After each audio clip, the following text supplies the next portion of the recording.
దర్శించుమా. ఓ నేస్తమా తెలియునా ప్రభు యేసు నిన్ను ప్రేమించెను. నా నేస్తమా తెలుసుకో ప్రభు యేసు నీకై మరణించెను. నీ జీవితం విలువైనది, ఏనాడో ఏ మారకు. క్రైస్తవుని పయనమని ఆధ్యాత్మిక కార్యక్రమానికి మరొకసారి స్వాగతం పలుకుతా ఉన్నాం. గత 4 వారాలుగా త్రిత్వము అన్న అంశాన్ని మనం వాక్యానుసారంగా పరిశీలిస్తూ ఉన్నాం. బైబిల్ ఇంటర్ప్రిటేషన్ లేకపోతే బైబిల్ని సరిగ్గా వివరించడం అనేది ఎలానో మరికొన్ని విషయాల్లో మనం జాగ్రత్తగా పరిశీలించుకుని దైవ గ్రంథాన్ని ధ్యానం చేయడానికి మనం ముందుకెళ్దాం. ఎందుకంటే బైబిల్ని కరెక్ట్గా అన్వయించుకోకపోతే, బైబిల్ని సరిగ్గా వివరించకపోతే, సరిగ్గా ఇంటర్ప్రిట్ చేయకపోతే బైబిల్ గ్రంథంలో ఉన్న అర్థాలు కాకుండా మన సొంత అర్థాల్లో మనం మిగిలిపోవడానికి ఆస్కారం ఉంది. అందుకే ఇంతకుముందు ఎపిసోడ్స్లో నేను చెప్పిన విధంగా బైబిల్ని స్టడీ చేసేటప్పుడు లేకపోతే వాక్యాన్ని మనం స్టడీ చేసేటప్పుడు ప్రాముఖ్యంగా 3 అంశాలు దాంట్లో మనకి కనిపిస్తూ ఉంటాయి. మొట్టమొదటిది అబ్జర్వేషన్ అంటారు. అంటే వాక్యాన్ని మనం చదువుతున్నప్పుడు, వాక్యాన్ని మనం గమనించినప్పుడు మనకి తెలిసే విషయాలు. ఎప్పుడైతే మనం కొన్ని విషయాల్ని గమనిస్తామో ఆ గమనించిన విషయాల్ని మనం సరిగ్గా ఇంటర్ప్రిట్ చేసుకోవాల్సిన అవసరం అవుతుంది. అంటే సరిగ్గా దాన్ని వివరించుకోవాల్సిన అవసరం అవుతుంది. దాన్ని సరైన విశ్లేషణ చేసుకోవాల్సిన అవసరం అవుతుంది. విశ్లేషణ చేసుకున్న తర్వాత మాత్రమే మనము వాక్యాన్ని మన జీవితంలో అన్వయించుకోవడం జరుగుతుంది. So observation, interpretation, application. గమనించాలా వాక్యాన్ని సరైన విశ్లేషణ చేసుకోవాలా.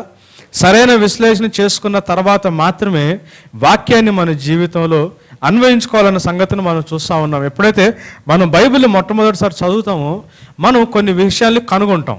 కనుక్కున్న విషయాల్ని మనం సరిగ్గా విశ్లేషించి మనం ఆరగించాలా. అంటే దాన్ని మనం డైజెస్ట్ చేసుకోవాలా. డైజెస్ట్ చేసుకున్న తర్వాతే దాన్ని మన జీవితాల్లో అప్లై చేసుకోవాలి. అందుకే బైబిల్ గ్రంథంలో 2 తిమోతి 2వ అధ్యాయం 15వ వచనం మనం గమనిస్తే అక్కడ పౌలు భక్తుడు ఒక ప్రాముఖ్యమైన విషయాన్ని మనకు తెలియజేస్తూ ఉన్నాడు. మనం ఈ సత్యాన్ని ఇంతకుముందు వారాల్లో మనం వీటి గురించి గమనించినా కానీ ఒక్కసారి దీన్ని మనం పరిశీలించుకుని మిగతా ధ్యానంలోకి మనం వెళ్ళడానికి ప్రయత్నం చేద్దాం. 2 తిమోతి 2వ అధ్యాయం 15వ వచనంలో పౌలు భక్తుడు ఒక మాట చెప్తా ఉన్నాడు. దేవుని ఎదుట యోగ్యునిగాను సిగ్గుపడనక్కర్లేని పనివానిగాను సత్యవాక్యమును సరిగ్గా ఉపదేశించు వానిగాను నిన్ను నీవే దేవునికి కనపరుచుకొనుటకు జాగ్రత్త. చూడండి, వ్యక్తిగతమైన బాధ్యతని విశ్వాసి మీద పౌలు భక్తుడు పెడుతున్నాడు. నిన్ను నీవే కనపరుచుకోమని చెప్పి పౌలు భక్తుడు తిమోతికి రాస్తా ఉన్నాడు. ఏమని రాస్తా ఉన్నాడు మరొకసారి జాగ్రత్తగా చూద్దామండి. దేవుని ఎదుట యోగ్యునిగాను. చూడండి, మనం అందరం ఏదో ఒక రోజు ఆ తీర్పు సింహాసనం ముందు నిలబడి దేవునికి మనం చేసిన ప్రతి పనికి, మనం జీవించిన విధానానికి లెక్కప్ప చెప్పుకోవాల్సిన అవసరం ఉంది. సో దేవుని ఎదుట సిగ్గుపడనక్కర్లేని పనివానిగాను సత్యవాక్యాన్ని సరిగా ఉపదేశించు వారిగా అని తెలుగులో ఉంది. కానీ కింగ్ జేమ్స్ వర్షన్ ఇంగ్లీష్లో చూస్తే by rightly dividing the word అని ఉంటుంది. అంటే వాక్యాన్ని సరిగ్గా విభజించి విశ్లేషించి ఉపదేశించుకునే బాధ్యతని దేవుడు ఎవరికి వాళ్ళకి పర్సనల్గా వ్యక్తిగతమైన బాధ్యతను అప్పగిస్తా ఉన్నాడు. మీకు మీరే జాగ్రత్తగా ఉండాలి. ఎందుకంటే వాక్యాన్ని సరిగ్గా విశ్లేషించడం చేత కాకపోతే, వాక్యాన్ని సరిగ్గా వివరించడం చేత కాకపోతే, వాక్యాన్ని మనం సరిగ్గా ఇంటర్ప్రిట్ చేసుకోకపోతే బైబిల్లో దేవుడు చేసిన కార్యాలని మనం మిస్ అయిపోతాం. ఎందుకంటే 2 తిమోతి గ్రంథం 3వ అధ్యాయం 16వ వచనంలో మనకి చాలా క్లియర్గా దైవావేశం వల్ల కలిగిన ప్రతి లేఖనం అనే మాట మనకు కనిపిస్తూ ఉంటుంది. మనం గమనిస్తే బైబిల్ గ్రంథాన్ని దేవుడు డైరెక్ట్గా మనుషులకి డిక్టేట్ చేయడం మనకి ఎక్కడ బైబిల్లో కనిపించదు. దేవుని యొక్క ఆత్మ యొక్క ఆవేశం ద్వారా, లేకపోతే దేవుని యొక్క ఆత్మ యొక్క ప్రేరేపణ ద్వారా, ఇన్స్పిరేషన్ ద్వారా మనం వాక్యాన్ని మనకి అందించబడిందన్న విషయాన్ని మనం గమనిస్తూ ఉంటాం. అయితే బైబిల్ గ్రంథాన్ని మనం ఇంటర్ప్రిట్ చేసేటప్పుడు కొన్ని ప్రాముఖ్యమైన సత్యాలు మనం గమనించాలా. బైబిల్ రాసినప్పటికీ ఇప్పటికీ మన జీవిత విధానాల్లో కావచ్చు, వేరే వేరే పరిస్థితుల్లో కావచ్చు, చాలా విధాలైనటువంటి తేడాలు మనం గమనిస్తూ ఉంటాం. మనం జాగ్రత్తగా గమనిస్తే మొట్టమొదటి తేడా ఎక్కడ వస్తుంది అంటే సమయానికి సంబంధించిన తేడా వస్తుంది. అంటే దీన్ని ఇంగ్లీష్లో టైం గ్యాప్ అంటారు.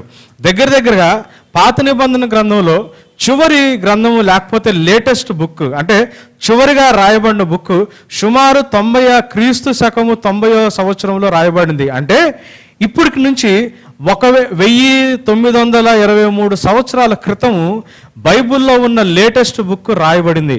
అలానే బైబిల్లో ఉన్న చాలా ప్రాచీనమైన పుస్తకాన్ని మనం చూస్తే అది దగ్గర 3400 సంవత్సరాల క్రితం రాయబడింది. టైము అంత దూరంగా వెళ్ళినప్పుడు, ఆ టైం గ్యాప్ ఎక్కువ ఉన్నప్పుడు, ఆ టైం గ్యాప్లో నుంచి చాలా తేడాలు బైబిల్ గ్రంథం రాసిన దానికి ఇప్పుడు మనం ఉంటున్న పరిస్థితుల్లో ఉంటాయని, అటువంటి తేడాల్ని మనం జాగ్రత్తగా విశ్లేషించకపోతే బైబిల్ గ్రంథంలో మనం గమనించిన దాన్ని మనం అన్వయించుకుంటే మనం పొరపాట్లలో పడతామన్న సత్యాన్ని మనం గమనించుకోవాలా. మీరు చూస్తే బైబిల్లో అంటే ప్రొటెస్టెంట్స్, కేథోలికులు కాకుండా మిగతా వాళ్ళు వాడే బైబిల్లో దగ్గర 66 పుస్తకాలు మనం చూస్తాం. ఈ 66 పుస్తకాలు 1500 సంవత్సరాల వ్యవధిలో రాయబడి 1500 ఇయర్స్ టైం గ్యాప్ ఉంది ఫస్ట్ బుక్కి లాస్ట్ బుక్కి. ఇది రాసిన వాళ్ళు ఎంతమంది అంటే 40 మంది రాశారు 66 పుస్తకాలని.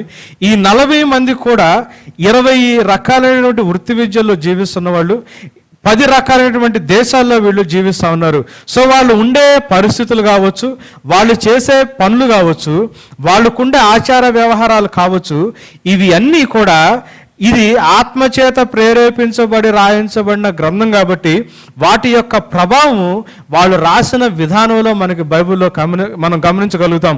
అందుకే 1500 సంవత్సరాలు మనం గ్యాప్ చూస్తే దీన్ని మనం చాలా జాగ్రత్తగా అర్థం చేసుకోవాల్సిన విషయం ఉంది. అందుకే మొట్టమొదటి గ్యాప్ ఎక్కడ వస్తుంది అంటే టైం గ్యాప్. అంటే బైబిల్ గ్రంథంలో లేటెస్ట్ బుక్ రాసి దానికి ఇప్పుడు 2013లో మనం ఉంటున్న దానికి 1923 సంవత్సరాల డిఫరెన్స్ ఉంది. సో టైము అంతా ఎక్కువ ఉన్నప్పుడు అక్కడున్న పరిస్థితులు ఏంటో, వాళ్ళు ఎటువంటి పరిస్థితుల్లో ఆత్మచేత ప్రేరేపించబడి రాశారో, వాళ్ళు రాసినప్పుడు వాళ్ళ రాతకి వాళ్ళు రాసిన మాటలకి ఏది ప్రేరేపణ ఇచ్చిందనేది మనం చాలా జాగ్రత్తగా గమనించాలి. ఎందుకు అంటే ప్రతి 25 సంవత్సరాలకి భాష మారిపోతుంది అని చెప్పి శాస్త్రజ్ఞులు భాష విషయంలో పరిశోధన చేసి చెప్పారు. మనం గమనిస్తే మేము ఉన్నప్పుడు మాటలు కానీ పాటలు కానీ ఇప్పుడు అట్లా లేవు. మా పేరెంట్స్ లేకపోతే మా తల్లిదండ్రులు చిన్నగా ఉన్నప్పుడు మాటలు కానీ పాటలకి మేమున్న దానికి వ్యత్యాసం ఉంది. ఇప్పుడు మేమున్న దానికి ఇప్పుడున్న ప్రస్తుతం సినారియోలో మనం పాటలు కానీ మాటలు కానీ చూస్తే చాలా తేడా ఉంటుంది. అంటే ఒక వ్యక్తి తనకి ఇష్టమైన వారికి లెటర్ రాస్తే 50 సంవత్సరాల క్రితం రాసిన పదాలు వేరు, 25 సంవత్సరాల క్రితం రాసిన పదాలు వేరు. ఇప్పుడు రాయమంటే వాళ్ళు రాసే పదాలు కానీ వాళ్ళు వ్యవహరించే భాష కానీ చాలా మార్పు గమనిస్తాం మనం. 1500 సంవత్సరాలంటే జనరేషన్ని లేకపోతే ఒక తరాన్ని 25 సంవత్సరాల కింద, అంటే వాళ్ళు యాక్టివ్గా బలంగా వాళ్ళు ప్రపంచాన్ని ఇన్ఫ్లుయెన్స్ చేసి ప్రభావితం చేయగలిగే వయసు ఒక వ్యక్తికి 25 సంవత్సరాలు మాత్రమే ఉంటుందని. సో ఎవ్రీ 25 ఇయర్స్కి ప్రతి 25 సంవత్సరాలకు ఒకసారి ఒక కొత్త తరం వస్తుందని, కొత్త తరం వచ్చిన ప్రతిసారి భాషలో మార్పు ఉంటుందన్న విషయాన్ని శాస్త్రజ్ఞులు చెప్తూ ఉంటారు. ఇది మొట్టమొదటిది అయితే, ఈ టైం గ్యాప్ మొట్టమొదటిది అయితే, రెండవది మనం ఉండే జియోగ్రాఫికల్ కండిషన్స్ మీద ఆధారపడి ఉంటుంది.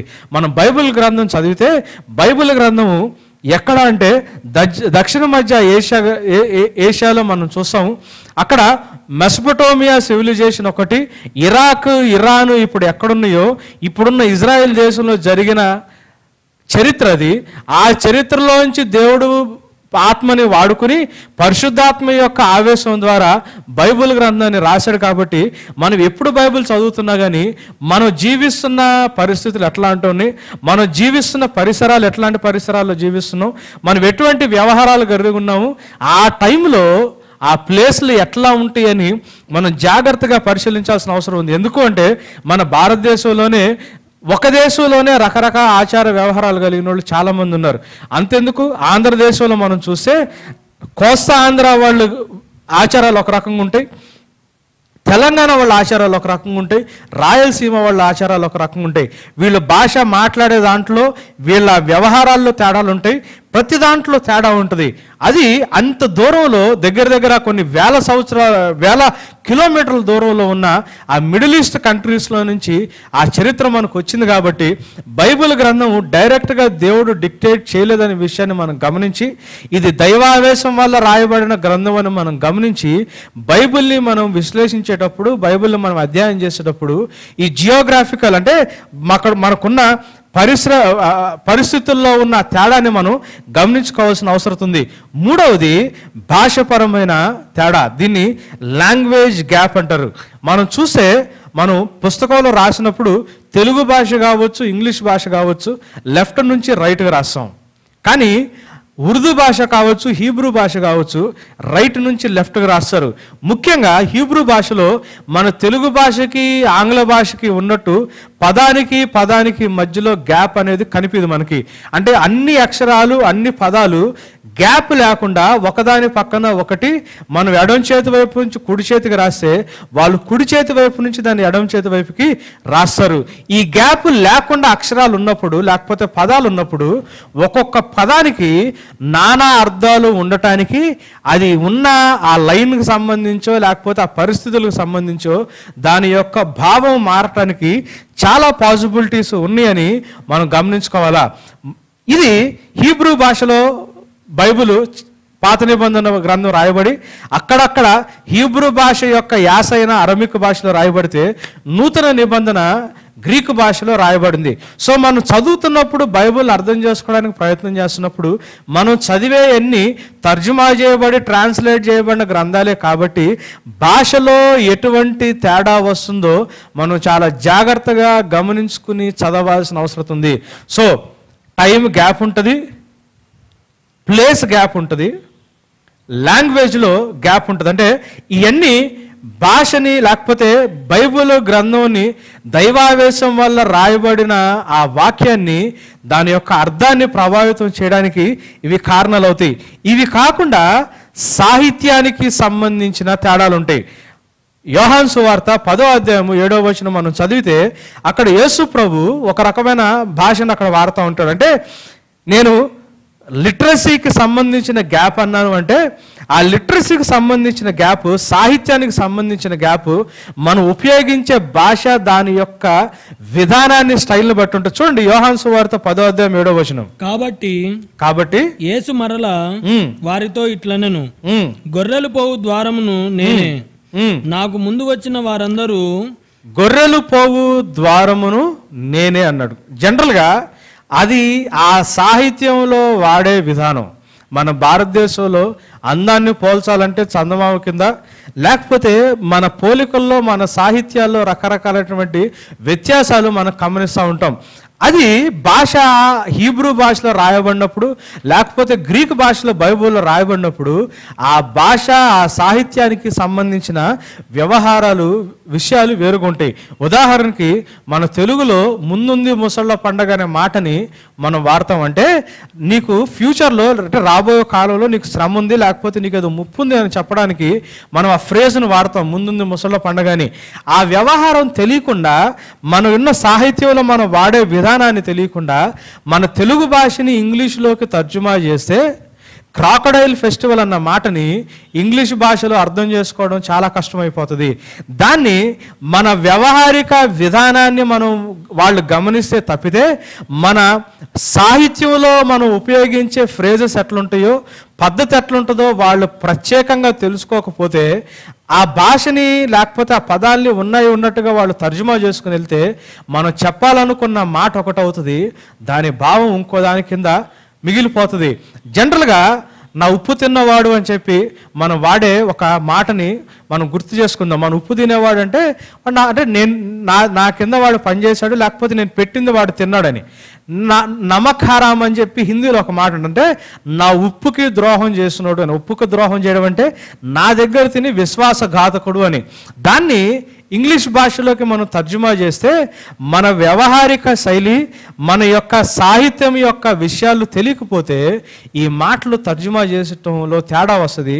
ఆ మాటలు తర్జుమా జరిగినప్పుడు, పదానికి పదం మనం తర్జుమా చేసినప్పుడు, మనం ట్రాన్స్లేట్ చేసినప్పుడు దానికి వేరే రకమైన భావాలు రావడానికి పాసిబిలిటీ ఉంది. సో టైం గ్యాప్ ఉంటుంది, జియోగ్రాఫికల్ ప్లేస్కు సంబంధించిన గ్యాప్ ఉంటుంది, భాషకు సంబంధించిన గ్యాప్ ఉంటుంది, భాషలో వ్యవహరించే సాహిత్యానికి సంబంధించిన గ్యాప్ ఉంటుంది, తేడా ఉంటుంది. మరి ముఖ్యంగా స్పిరిచువల్గా గ్యాప్ ఉంటుంది. అంటే ఆధ్యాత్మికతని మనం చూసే దృష్టి ఆ మిడిల్ ఈస్ట్ కంట్రీస్లో వాళ్ళు చూసే దృష్టిలో చాలా తేడా ఉంటుంది. సంఖ్యాకాండం 24వ అధ్యాయం 2-3 వచనాలు మనం ఒక్కసారి గమనిద్దాం. ఎందుకు అంటే వాళ్ళకి ఉన్న ఆ స్పిరిచువల్ గ్యాప్ను పట్టే మనకి విషయం అర్థమవుతుంది. స్పిరిచువల్ గ్యాప్ అని నేను ఎందుకు అంటున్నాను అంటే బైబిల్ మనం చాలా జాగ్రత్తగా గమనిస్తే ఇది దేవుని చేత రాయించబడిన గ్రంథం, అట్ ద సేమ్ టైం ఇది మనుషులు రాసిన గ్రంథం. మీకు ఒక ఉదాహరణ ఇవ్వడానికి నేను ఇష్టపడుతున్నాను. సంఖ్యాకాండం 24వ అధ్యాయం 2-3 వచనాలు అక్కడ మనం చూసినప్పుడు అక్కడ బిలాము అని ఒక ప్రవక్త మనకి కనిపిస్తున్నాడు. ఆ బిలాము అనే ప్రవక్తకి ఒక విషయం ఆయనకు అక్కడ చూస్తున్నాడు. అక్కడ చదవండి నాన్న. బిలాము కన్నులెత్తి ఇశ్రాయేలీయులు తమ తమ గోత్రముల చొప్పున దిగియుండుట చూచినప్పుడు, చూడండి, ఇశ్రాయేలీయులు తమ తమ గోత్రములు చొప్పున దిగి ఉండటం చూశాడు బిలాము. దేవుని ఆత్మ అతని మీదికి వచ్చెను, పరిశుద్ధ ఆత్ముడు అతని మీదకి వచ్చాడు కనుక అతడు ఉపమాన రీతిగా ఇట్లనను. దేవుడు అనమన్నాడని ఉందా బైబిల్లో? లేదు. ఆయన ఒక ఇష్యూని చూస్తా ఉన్నాడు బిలాము. అది చూస్తున్నప్పుడు ఆయన మీదకి పరిశుద్ధాత్మ దేవుడు దిగొచ్చాడు. పరిశుద్ధాత్మ దేవుని యొక్క ఇన్స్పిరేషన్లో నుంచి ఆయన చూసిన దానికి ఆయన ఇన్స్పైర్ అయ్యి ఆయన ఇట్లు అనను అని చెప్పి చదవండి కంటిన్యూషన్. బెయోరు కుమారుడైన బిలాముకు వచ్చిన దేవోక్తి. బెయోరు కుమారుడైన బిలాముకు వచ్చిన దైవోక్తి. సో బిలాము ఏం చేస్తున్నాడంటే ఒక ఆరికల్, ఒక దైవోక్తిని రాయడం మొదలు పెట్టాడు. కళ్ళతో చూశాడు, పరిశుద్ధాత్మ చేత ప్రభావితం చెందాడు. ప్రభావితం చెందిన తర్వాత ఆయన ప్రభావితం చెందిన దాన్ని బట్టి రాస్తున్నాడే కానీ పరిశుద్ధాత్మ దేవుడు ఖచ్చితంగా ఏ మాటలు రాయమన్నాడని మనం బైబిల్లో మనకి ఎక్కడా లేదు. గమనించండి, ఒకే విషయంలో ఇద్దరు 2 రకాలుగా ప్రభావితం అయితే ఇద్దరు 2 రకాలుగా, అంటే ఒక మ్యాథ్స్ టీచర్ ఉన్నాడు అనుకోండి, ఇంకో సింగర్ ఉన్నాడు అనుకోండి, ఇద్దరు ఒకే దృశ్యాన్ని చూస్తే ఒకే దృశ్యం ద్వారా వాళ్ళు ప్రభావితం అయితే సింగర్ అనేవాడు పాట రూపంలో దాన్ని వర్ణించడానికి ప్రయత్నం చేస్తాడు, టీచర్ అనేవాడు దాన్ని ఆయన నేర్చుకున్న సబ్జెక్ట్లోంచి దాన్ని వివరించడానికి ప్రయత్నం చేస్తాడు. సో స్పిరిచువల్ గ్యాప్ అనేది ఆ టైంలో అక్కడున్న ఆధ్యాత్మిక పరిస్థితులు ఎట్లా ఉన్నాయి, వాళ్ళు స్పిరిచువాలిటీని ఏ యాంగిల్లో చూస్తున్నారు, ఆధ్యాత్మిక చింతన దేవుడి పట్ల వాళ్ళకున్న అవగాహన ఎట్లాంటిది, వాళ్ళున్న టైంలో వాళ్ళు దేవుడి పట్ల కలిగిన అవగాహన ఎట్లాంటిది అనేది మనం తెలుసుకోకపోతే దైవావేశం వల్ల రచించబడిన లేఖనాల్ని మనం సరిగ్గా విశ్లేషించడం అనేది చాలా కష్టంగా మనకి మారుతుంది. చాలాసార్లు మనం చేసే పొరపాటు ఏంటంటే వాక్యాన్ని చదువుతాము, చదివిన దాంట్లో మనం ఏదో గమనిస్తాము, మనం గమనించింది కరెక్టా కాదా, మనకు అర్థమైంది కరెక్టా కాదా అని మనం వాక్యాన్ని విశ్లేషించకుండా మన ఉన్న పరిస్థితుల్లో నుంచి మనకి ఇష్టమైన విషయాల్లో నుంచి లేకపోతే మన అవసరమైన విషయాల పట్ల మనం గమనించిన దాన్ని మనం అన్వయించుకోవడానికి మనం ప్రయత్నం చేస్తాము. మనం అబ్జర్వ్ చేస్తాము, అబ్జర్వ్ చేసి మనకున్న పరిస్థితులను బట్టి మనకున్న అవసరతలను బట్టి మనం అబ్జర్వ్ చేసిన దాన్ని అప్లై చేయడం మొదలు పెడతాం. కానీ దాన్ని సరిగ్గా ఇంటర్ప్రెట్ చేయకపోతే, అందుకే పౌలు భక్తుడు ఏమన్నాడంటే దేవుని ఎదుట సిగ్గుపడని సేవకుడుగా నువ్వు నిలబడటానికి వాక్యాన్ని సరిగ్గా ఉపదేశించడం నేర్చుకో అన్నాడు. సో వాక్యాన్ని సరిగ్గా ఉపదేశించడం నేర్చుకోమని అనటానికి కారణాలు ఉన్నాయండి. సో ఈ స్పిరిచువల్ యాంగిల్ కాకుండా ఇంకా బైబిల్లో ఇంకొన్ని మనకి కనిపిస్తూ ఉంటాయి. దీన్ని కల్చరల్ డిఫరెన్స్ అంటారు. అంటే అక్కడున్న ఆచారాల్లో ఉన్న తేడా. ఈ ఆచారాలను మనం గమనిస్తే, లేకపోతే అక్కడ ఉన్న వ్యవహారాలను గమనిస్తే, ఇప్పుడు భారతదేశం అమెరికా దేశం ఉంటే భారతదేశంలో కారులో డ్రైవర్ అనేవాడు రైట్ సైడ్ కూర్చుని నడుపుతాడు, అమెరికాలో డ్రైవర్ అనేవాడు లెఫ్ట్ సైడ్ కూర్చొని నడుపుతాడు. భారతదేశంలో రోడ్డుకి లెఫ్ట్ సైడ్ వెళ్ళాలనేది రూలు, అమెరికాలో రోడ్డుకి రైట్ సైడ్ వెళ్ళాలనేది రూలు. అంటే అక్కడున్న కల్చర్ మనకు తెలియకపోతే, అక్కడ వాళ్ళకున్న అలవాట్లు మనకు తెలియకపోతే, అక్కడున్న పద్ధతులు మనకు తెలియకపోతే, రాయబడిన స్థలములో ఎవరి ద్వారా అయితే ప్రభావితం చెంది ఈ వాక్యం రాయబడిందో వాళ్ళ పద్ధతులు కానీ మనకు అవగాహన లేకపోతే వాక్యాన్ని మనం మిస్ఇంటర్ప్రిట్ చేయడానికి, తప్పుగా అర్థం చేసుకోవడానికి ఛాన్స్ ఉంటుంది. మీకు కొన్ని తేడాలు నేను మీకు చూపించడానికి ఇష్టపడతా ఉన్నా. ఫిలిప్పీ పత్రిక 3వ అధ్యాయము 20వ వచనం. ఫిలిప్పీ పత్రిక 3వ అధ్యాయము 20వ వచనం. దీన్ని పొలిటికల్ కల్చరల్ డిఫరెన్స్ అంటారు. అంటే రాజకీయ పరంగా లేకపోతే రాజ్యాంగ పరంగా ఉన్న తేడా అని. మన పౌరస్థితి పరలోకమందున్నదని పౌలు భక్తుడు ఫిలిప్పీలకి రాస్తా ఆ మాట రాశాడు. చాలా మంది ఏం చేశారు అంటే, మన పౌరస్థితి పరలోకంలో ఉంది, మనకిక్కడ పౌరసత్వం లేదు, మనకి ఇక్కడ సిటిజన్షిప్ లేదు, కాబట్టి మనం ఈ దేశానికి సంబంధించిన వాళ్ళమని.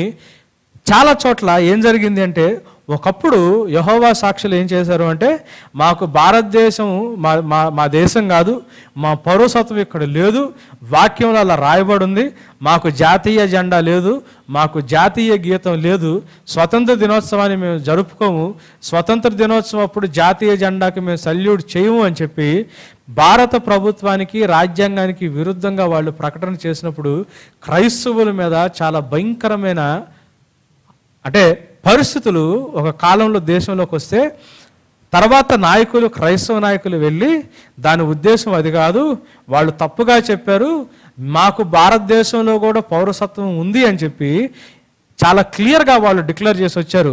ఇది ఎందుకు వచ్చింది ఈ పరిస్థితి అంటే, ఫిలిప్పీ దేశము రోమా ప్రభుత్వానికి అది ఒక కాలనీగా ఉంది. ఈ రోమా ప్రభుత్వంకి సంబంధించిన ఊరుగా ఇది ఉంటున్నా కానీ, రోమా ప్రభుత్వంలో రోమా సిటిజన్స్కి లేకపోతే రోమా దేశం యొక్క పౌరులకి ఉన్న ఫెసిలిటీస్ ఫిలిప్పీలో ఉన్న ప్రజలకి వాళ్ళు ఇవ్వలేదు. అంటే సిటిజన్షిప్ ద్వారా వచ్చే లాభాలు ఏది కూడా ఫిలిప్పీ దేశంలో ఉన్న ప్రజలకి అవి ఇవ్వబడలేదు. అప్పుడున్న పొలిటికల్ సిచ్యువేషన్ అది. సో పౌలు భక్తుడు ఏమంటున్నాడంటే, మీకు లేని పరిస్థితుల గురించి మీరు బాధపడాల్సిన అవసరం లేదు, మీకు ఇక్కడ పౌరసత్వం లేదేమో కానీ, ఎలా రోమా ప్రభుత్వం కింద ఫిలిప్పీలుగా మీకు పౌరసత్వం లేదేమో కానీ మీ పౌరసత్వం పరలోకంలో ఉంది, అది శాశ్వతమైన పౌరసత్వం అని చెప్పి చాలా క్లియర్గా పౌలు భక్తుడు ఫిలిప్పీలకు రాసిన పత్రికలో ఆ మాట రాశాడు. మనం అక్కడున్న పొలిటికల్ సినారియోని మనం అర్థం చేసుకోకుండా మన పౌరసత్వం ఇక్కడ లేదు, పరలోకంలో ఉందని మనం కంక్లూడ్ అయిపోతే దీని వలన చాలా పొరపాట్లు జరుగుతాయి. గమనించండి, భారతీయులుగా భారతదేశంలో మనకు పౌరసత్వం ఉంది, కానీ ఇది కేవలం టెంపరరీ పౌరసత్వం మాత్రమే. పరలోకంలో కూడా మనకి పౌరసత్వం ఉంది.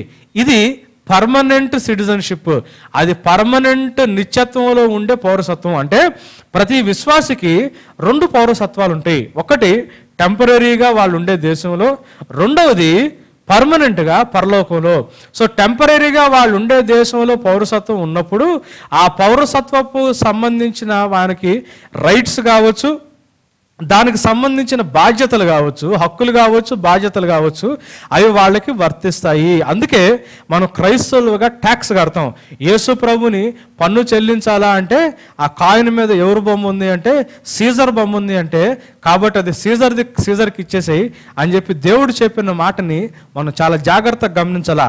మనకి డ్యూయల్ సిటిజన్షిప్ ఉంది, మనకి టెంపరరీ సిటిజన్షిప్ పౌరసత్వం ఈ లోకంలో ఉంది. సో ఆ టెంపరరీ పౌరసత్వం మనకు ఉన్నంత కాలము మన భారతదేశానికి, భారతదేశ రాజ్యానికి మనము కట్టుబడి ఉండాలి అన్న సత్యాన్ని మనం గమనించాలి. మా పౌరసత్వం పరలోకంలో ఉంది, మాకు ఇక్కడ రాజ్యాంగంతో పని లేదు, ఇక్కడ పీనల్ కోడ్తో పని లేదు, మాకు ఇష్టం వచ్చినట్టు మేము జీవిస్తాము, భారతదేశాన్ని మేము గౌరవించము అని చెప్పడానికి క్రైస్తవులుగా మనకి హక్కు లేదు. సో ఇది పొలిటికల్ డిఫరెన్స్. రెండవది రిలీజియస్ డిఫరెన్స్, అంటే ఇది మతపరమైన వ్యత్యాసం. మనం నిర్గమకాండం 7వ అధ్యాయం నుంచి 10వ అధ్యాయం దాకా చదివితే ఆ 3-4 అధ్యాయాల్లో ఐగుప్తు దేశం మీదకి 10 రకాలైనటువంటి తెగుళ్ళు వచ్చినాయి. ఆ 10 రకాలైనటువంటి తెగుళ్ళు ఎందుకు వచ్చినాయి? దేవుడు ఆ 10 తెగుళ్ళనే స్పెసిఫిక్గా వాళ్ళ మీద ఎందుకు తెప్పించాడు? అదే తెగుళ్ళు మళ్ళీ మిగతా వాళ్ళ మీద తెప్పించాడా, మళ్ళీ వస్తాయా అని మనం ఆలోచిస్తే, ఐగుప్తు దేశంలో గాడెస్ ఆఫ్ ఎపీస్ అని నైలు దేవతని ఒక దేవతలాగా ఆరాధిస్తారు. అది మొట్టమొదటిది. గాడెస్ ఆఫ్ బర్త్ అంటే జన్మనిచ్చేదానికి ఒక దేవత ఉంటుంది. ఆ దేవతకి తలకాయి కప్పలాగా ఉంటుంది.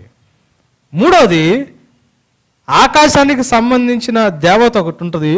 ఆ దేవతను బట్టి వాళ్ళ పంటలు జాగ్రత్తగా పండుతాయని, ఫర్టిలిటీకి పంటకి సంబంధించిన దేవత మిడతల్ని పోలిన స్వరూపంలో వాళ్ళకు ఉంటుంది. ఈ 10 రకమైన తెగుళ్ళు ఎందుకు దేవుడు వాళ్ళ మీద తీసుకొచ్చాడంటే, ఈ 10 రకాలైనటువంటి దేవతల్ని ఐగుప్తులు ఆరాధించేవాళ్ళు.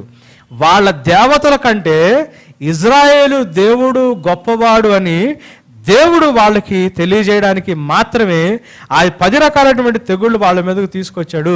అందుకే ఇది ఇజ్రాయేలీలతో చేసిన ప్రామిస్ అని మనం గమనించుకోవాలి. ఇది చాలా స్పెసిఫిక్ ప్రామిస్ అని మనం గుర్తుపెట్టుకోవాలా.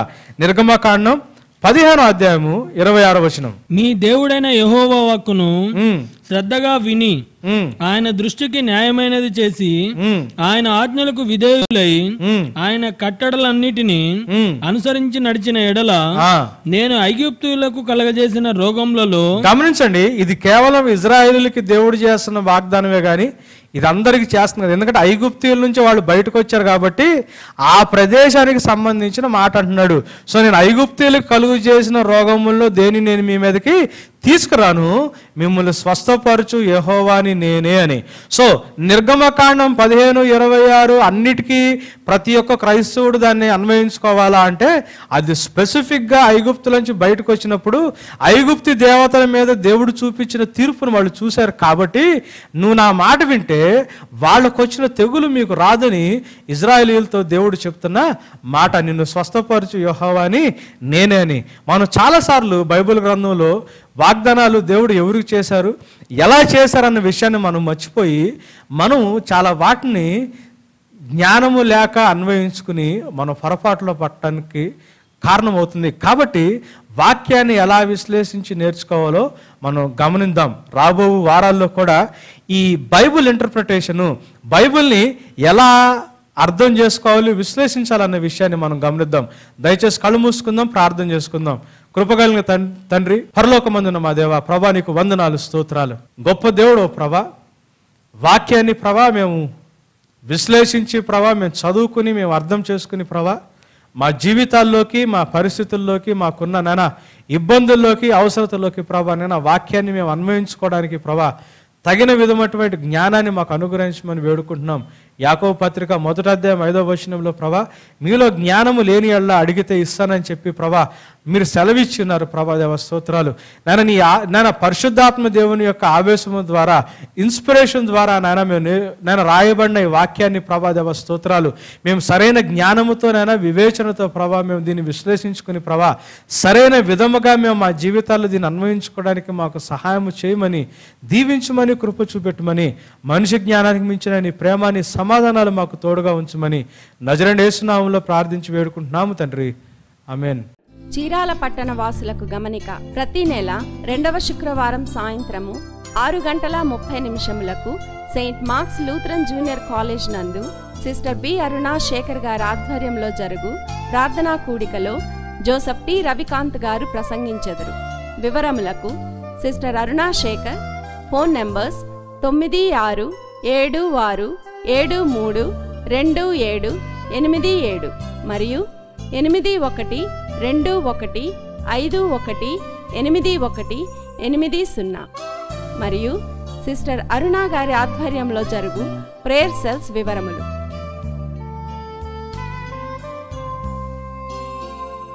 మా address new covenant tabernacle 114B 13-1-212/1 Spencer super market ఎదురుగా, బిఎస్పి కాలనీ, రాజీవ్ నగర్, హైదరాబాద్ 5,18,000.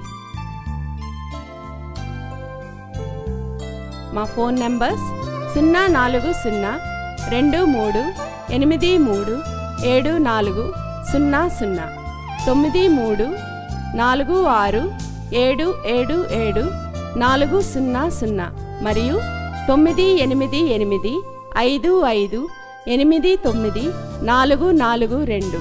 మా ఈమెయిల్ అడ్రస్ helloNCT@gmail.com. మా వెబ్ అడ్రస్ మరియు ఆదివారం సంఘ ఆరాధన ప్రత్యక్ష ప్రసారము కొరకు గమనించవలసిన వివరములు.